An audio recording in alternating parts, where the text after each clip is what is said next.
MassBio is developing programs to create greater value for our members and drive positive change across the industry. One of the latest examples of this is our Edge Benefits program. We have partnered with Harvard Pilgrim Healthcare and Guardian Insurance Company to bring best-in-class benefits and premiums for health, dental, and ancillary insurance.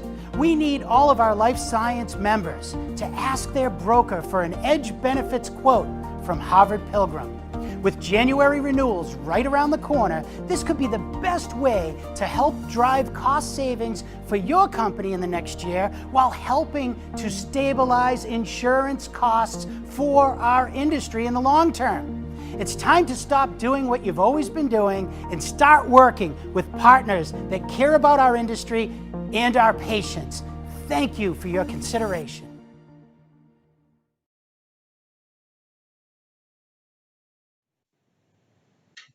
Hi, everyone. Welcome to MassBio's Town Hall with President and CEO Bob Coughlin. I'm Jennifer Nason, Senior Director of Communications for MassBio, and we're thrilled to have with us today Michal Preminger, Head of Johnson & Johnson Innovation for East North America. Welcome, Michal. Welcome, Bob. We're thrilled to have you with us. Thanks, Jenny, and welcome, Michal. Very excited to be here. Perfect. So, as always, we want this to be an interactive discussion, so please either use the live chat function to the right to ask questions, or if you'd rather not log into YouTube, you can also ask questions anonymously through the comments section, and we'll get to as many as we can. So let's kick it off. You know, Michal, we often hear that one of the hardest transitions is going from academia to industry, as the cultures, demands, and processes are very different in each setting. Can you tell us about your transition from academia to industry, what advice you have to others looking to do the same, and how you think our industry can better serve innovators in academia? Thank you so much first, let me just say, before I even start talking about anything, how much I miss you guys at MassBio, and I miss, the community. All of you out there who I know, I miss you, and all of you out there who I don't know, I wish I could be there to meet you in person. So please feel free to reach out to LinkedIn or otherwise, and I would love to connect. To try and address this question, I would say, let me track back a little bit and give a little bit of background about my journey. So I spent my entire career on the interface between science and business, basically focusing on mobilizing innovation from the lab and early stage discovery toward development of solutions for people and patients. And I like to call what I do connecting science to purpose.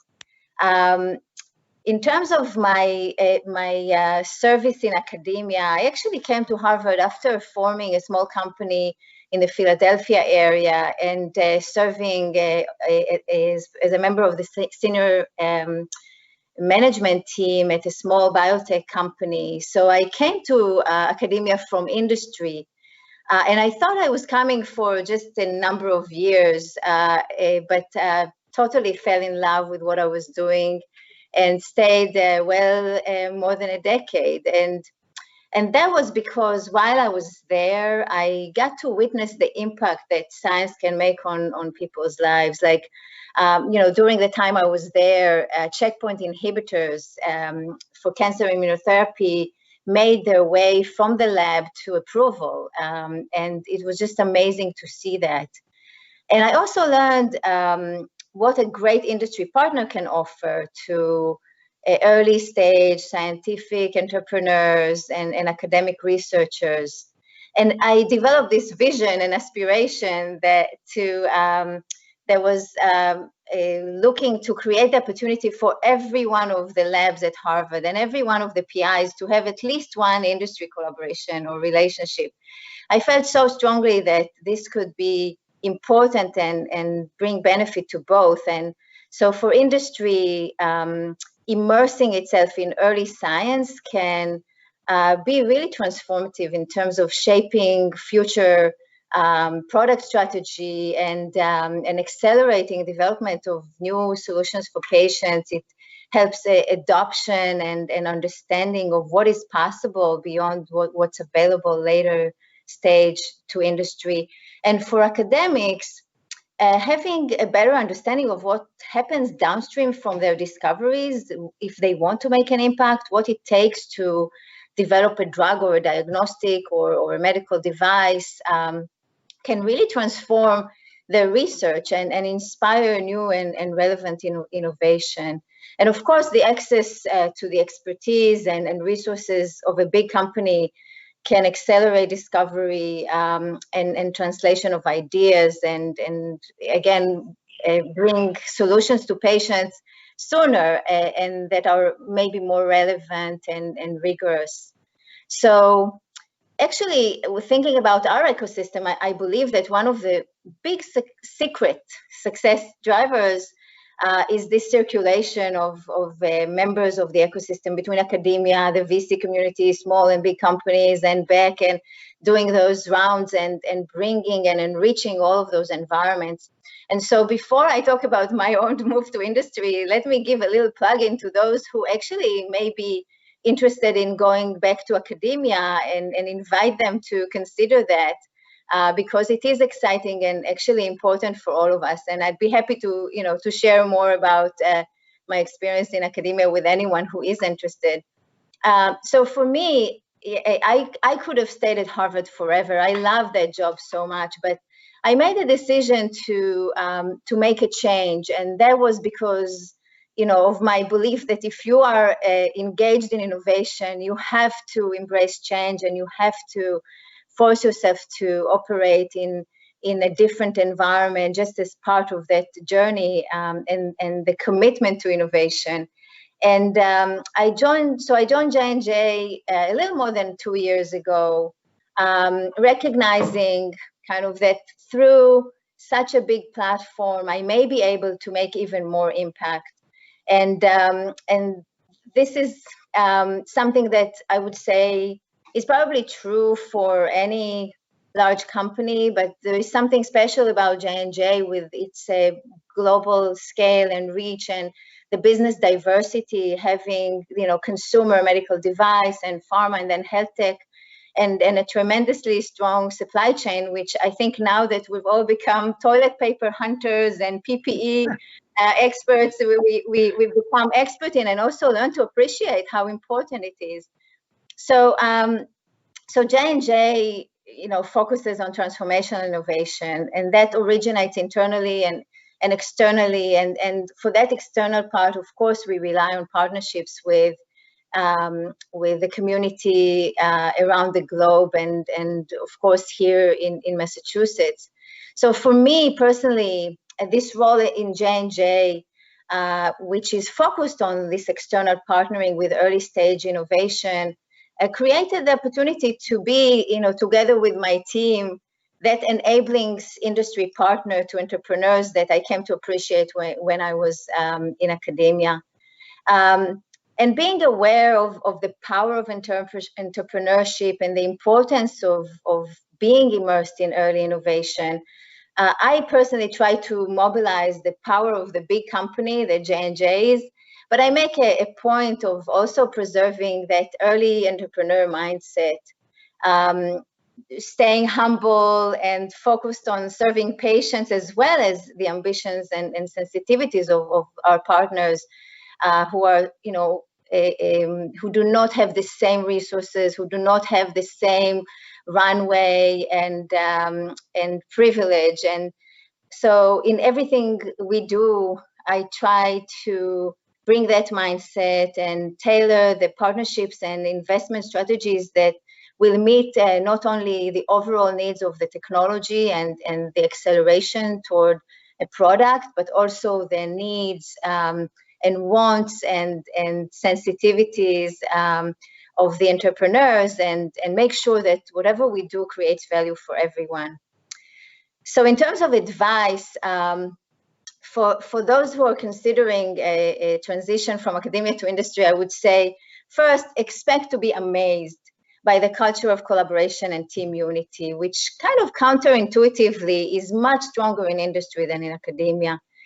Also, I would say, expect to be impressed by the rigor and professionalism with which everything is done, the attention to quality and the level of organization. the kind of the flip side of that is that you can expect to face a more complex environment with the need to build coalitions to promote your ideas, the need to meet milestones and deliver on time, and build in this quality into everything we do.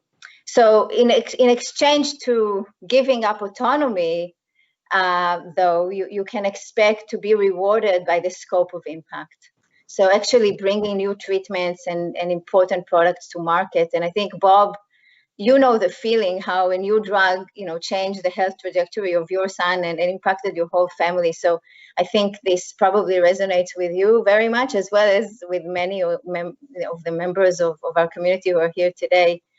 And finally, maybe the most personal advice is that, if you make this move, you focus on learning all of the new things that industry will teach you, but never lose the mindset that made you successful in academia, your curiosity, the creativity, the willing to take a risk and persist in face of repeated failure, basically your entrepreneurial spirit. Let me stop here and happy to. Michal, thank you so much for sharing that. And when I think about what's happened since I've been on board here at MassBio since September 1st of 2007, right? You think of how far we have come, and it's people like you, Michal, that have made, we were a top 10 biotech cluster in the world. Now we're the best. And when you think about how we did that, it's because of people like you and so many others that really helped accelerate and bridge that relationship between academia and industry. Because when you look at the fact that we've recruited 18 of the top 20 pharma companies to come here, they come here for two reasons. One, talent, obviously, but the second reason is a very robust startup community. And if we don't have people like you doing what you do each and every day, we're not going to have this disproportionately large amount of startup companies. And if we don't have those startup companies and the partnerships with the J&Js of the world,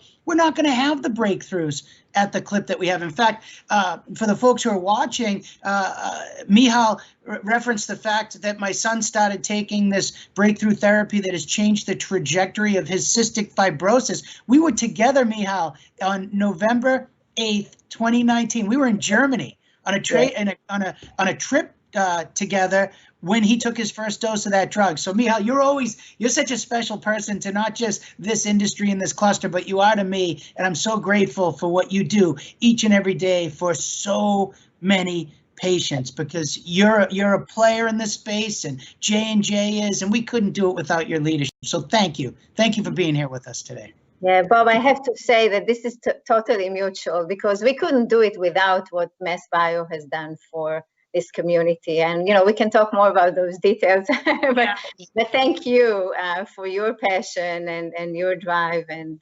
I'm sure that every single person who's listening now has contributed to this. This is truly a community effort. Sure is. Best place in the world for it. I couldn't agree more. I mean, we talk about all the time at MassBio how the startup community is the backbone of the life sciences ecosystem here. Like Bob said, it's why the big companies come here. It's why talent comes here. This partnership is so unique to Massachusetts. So Michal, maybe you can also talk a little bit about, how the startup community continues to innovate and collaborate with industry during this pandemic. We know that these small companies don't have the same resources as those more established biopharma companies. So what are some of the strategies that you're seeing, the startup community kind of use to continue to do their incredible work to help patients? Yeah. So no, thanks for asking that. So, the world has definitely changed for us in 2020.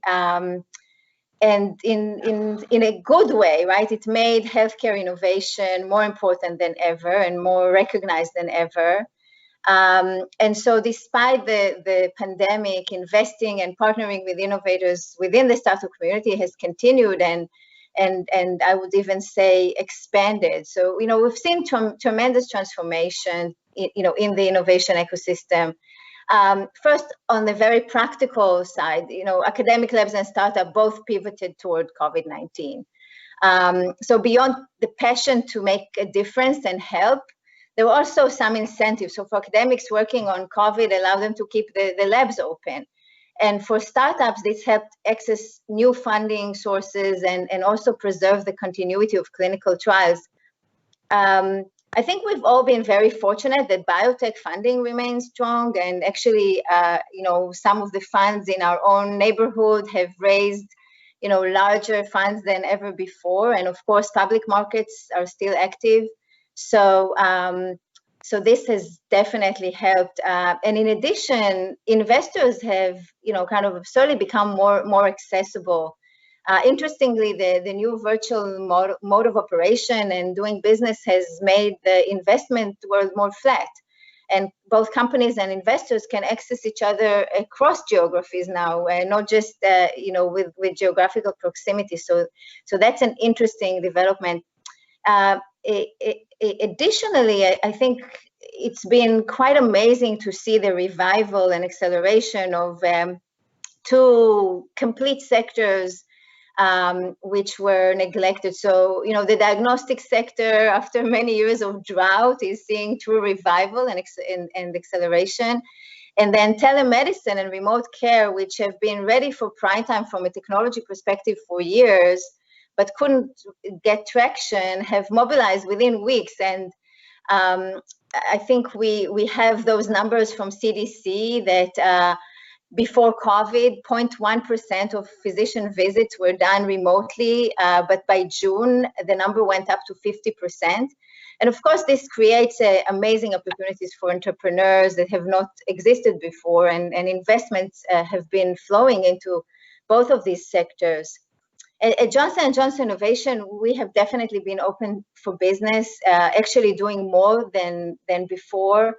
And we also have made an effort to help small companies to continue to innovate. I'll also mention that we, during this time, we completed large deals like the Momenta acquisition, and we're very excited to welcome the Momenta team to the J&J family and expand our footprint in Cambridge. This is extremely exciting, and if there is anyone from Momenta on this in this meeting, I personally welcome you. In terms of the support that we provided, our teams our team in the Innovation Center and kind of across geographies too, we engage with more than 100 entrepreneurs and startup companies that had ideas for COVID, vaccines, antiviral therapies, diagnostics, and consumer aids, and try to make strong connections for them and support their work with infrastructure that we had.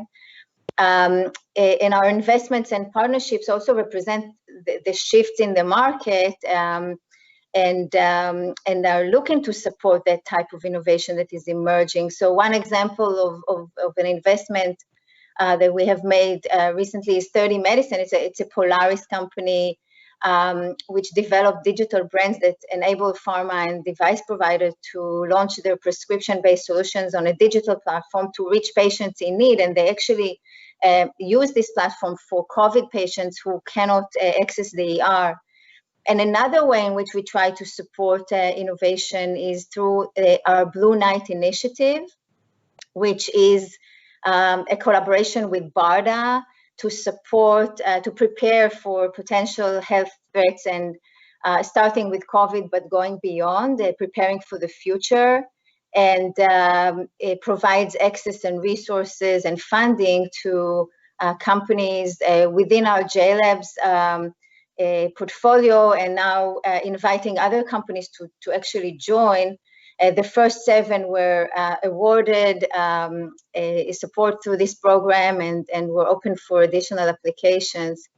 So there is a lot of prosperity that I describe, but I think that as leaders in this ecosystem, we can never take for granted the resilience of the teams in those startups and the individual people who make up this coalition of scientists and entrepreneurs that we just talked about, Bob, who are working in the labs and at their computers at home in these circumstances. And I think we need to, beyond, securing funding and resources, I think we also need to find new ways to nurture the passion and the fire and the common sense of purpose. And the strong connection between people that makes us this strong community. So these town halls and the new and wonderful MassBio initiative for 2021 Partnering Week are great ways to keep all of us connected and reminding us of our joint purpose. And I encourage all of us to do even more of that. It's amazing that you just brought up the 2021 Partnering Week, because that's like brand new, Michal. And what we've found, right, because of COVID-19, the innovation and collaboration among small companies to develop tests, treatments, vaccines, not just for COVID-19, but all other unmet medical need. Like, we haven't slowed down with all the other indications. And I think the fact that this new COVID-induced world has forced us to be more efficient, more effective, and collaborate in different ways, that there's a lot of good that will pull through this on the other side of the pandemic. To think that over 85 companies in Massachusetts are working on COVID-related innovations, a majority of them are small companies that are partnering with the large companies. So, when people talk about Operation Warp Speed, will we be able to have Operation Warp Speed for cystic fibrosis, Huntington's, Parkinson's, all these other indications that all the amazing people on this town hall that are viewing do each and every day? I think we will. And I think it's going to force us, like you said, to rely more on digital technologies, AI. How can we use technology to do clinical trials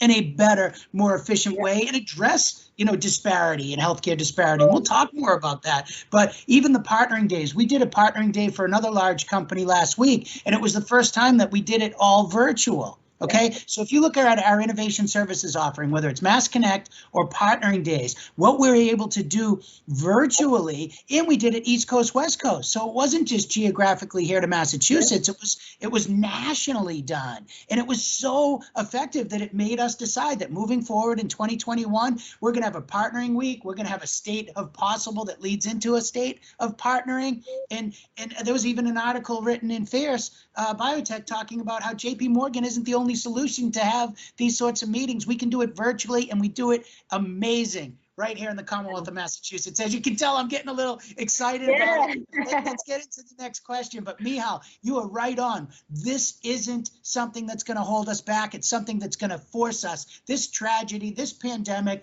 this difficult situation that we're in right now just shows the world how innovative we are, and we're going to come out the other side even better.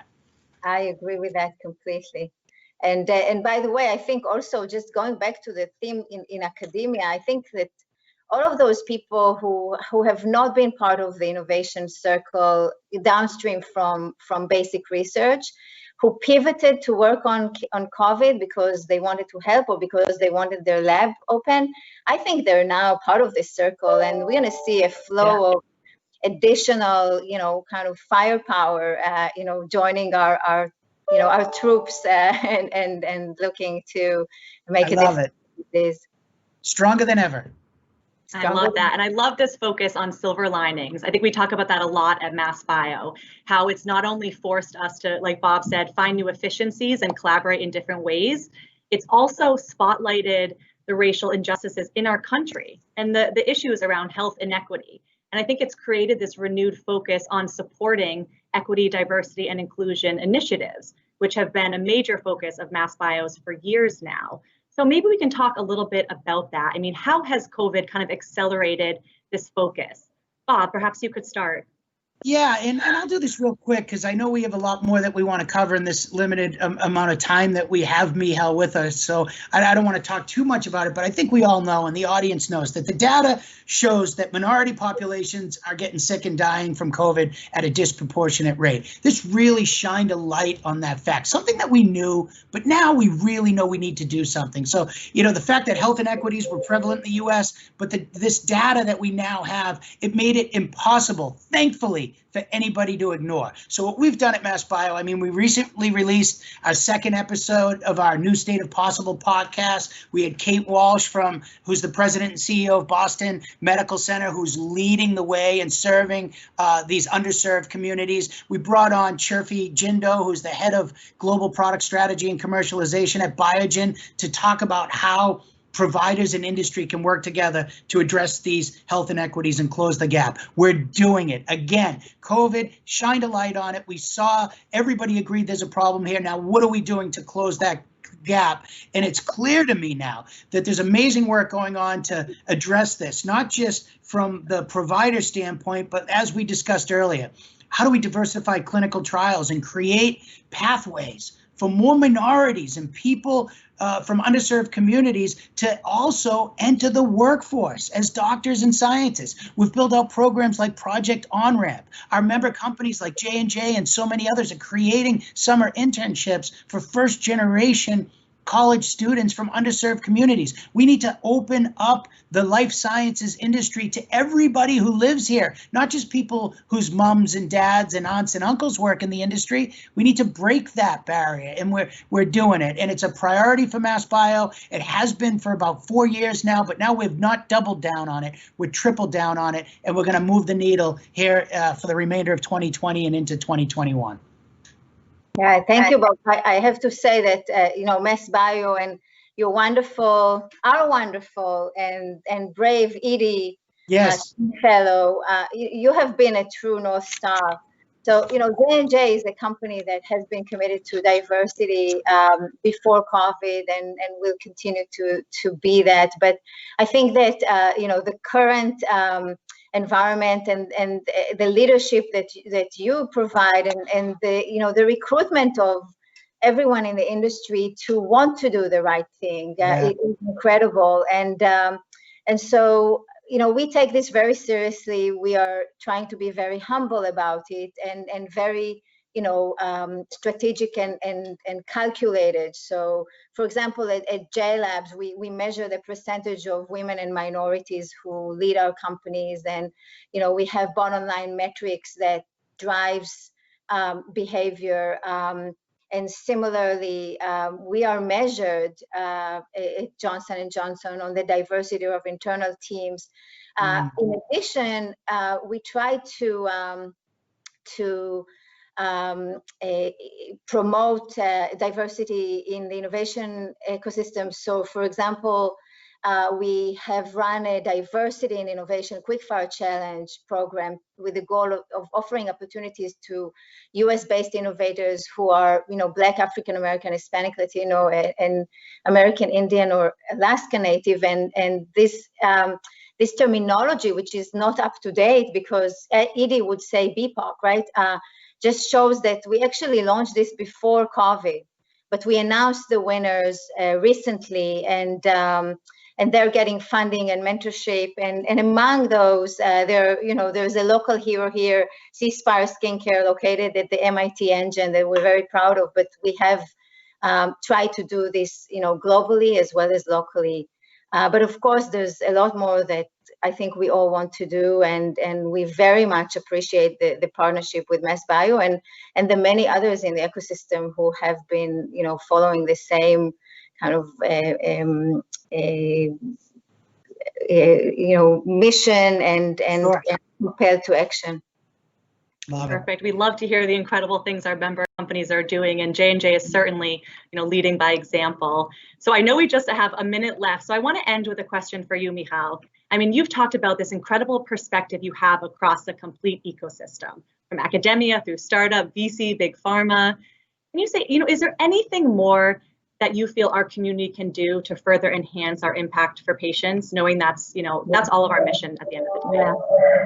So I think that COVID has given us an example, the opportunity to see what this community can do when it has a very, very clear definition of an unmet need. Everybody pivots, comes together, and does the right thing. And I think that this, you know, Bob, you talked about how we tackle the next challenges together. And so I feel that maybe as a state, we could create you know, we can use our convening power to create those mega projects. Maybe it's around mental health. Maybe it's, you know, tackling real problems that the state wants to engage in and challenge, and then bringing the entire community to work on them together. And the advantages that I see is that it will create that common sense of purpose. It will help us retain talent here. For example, in data science, there's a lot of conversation about how we're losing data science talent to the West Coast. But if we come together and we bring the best data from this state for them to work on and put them, in the same team with the best biotech ecosystem in the world and the best hospitals in the world, we can actually hope to accelerate and to change the magnitude of our impact altogether. And so, I know it's hard to describe this idea in 30 seconds, but if anyone is interested in talking about this more, I'd be happy to do so. Perfect. Well, thank you so much for your time and your incredible insights, and for your partnership to MassBio and the startup community here. And Bob, thank you as always for your energy and passion for the industry. And I want to thank my friend Michal, because you've been such an amazing role model and mentor to so many folks in this industry, including myself. I just really, truly appreciate all you do for patients and all you've done for me personally. So thank you, Michal. Great. Well, thank you everyone for joining us. Please join our next town hall, which is actually going to be on a Thursday, November 5th, as we dive into the results of the presidential election and what they mean for the future of the biopharma industry. We hope to see you there.